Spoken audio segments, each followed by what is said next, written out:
कौवा और कोयल की प्रेम कहानी। गर्मियों की एक सुनहरी सुबह थी।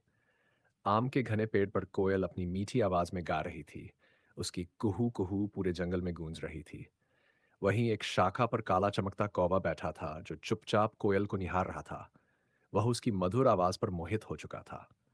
लेकिन उसे यह डर था कि वह एक साधारण कौवा है जिसकी कर्कश आवाज को कोई पसंद नहीं करता, जबकि कोयल की आवाज पर पूरा जंगल मुग्ध रहता है।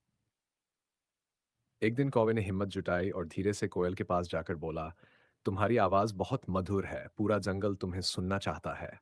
कोयल मुस्कुराई और बोली, धन्यवाद, लेकिन मैं तो बस अपने मन की खुशी के लिए गाती हूँ। कौवे ने झिझकते हुए पूछा, क्या तुम मेरे दोस्त बनोगी?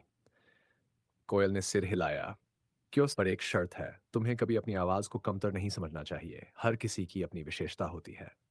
समय बीतता गया और दोनों अच्छे दोस्त बन गए। कौवा अब कोयल के बिना एक पल भी नहीं रह पाता था, लेकिन जंगल के दूसरे पक्षी मजाक उड़ाने लगे। एक सुरीली कोयल और कर्कश कौवा, ये कैसी जोड़ी है? कौवा उदास हो गया और धीरे धीरे कोयल से दूर रहने लगा। कोयल ने यह देखा और एक दिन उससे पूछा, क्या हुआ, तुम मुझसे दूर क्यों जा रहे हो? कौवे ने सिर झुका लिया, मुझे लगता है मैं तुम्हारे काबिल नहीं हूं। मेरी आवाज खराब है और सब हमारा मजाक उड़ाते हैं। कोयल मुस्कुराई और कहा, प्यार आवाज से नहीं, दिल से होता है।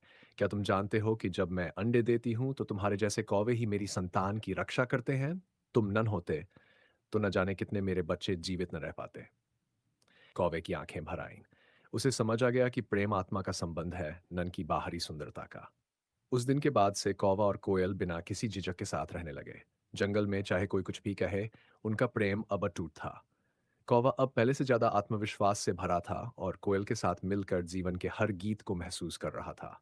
और इस तरह कौवा और कोयल की प्रेम कहानी एक मिसाल बन गई, जहां प्रेम न शक्ल देखता है न आवाज, बस एक सच्चे दिल की पुकार सुनता है।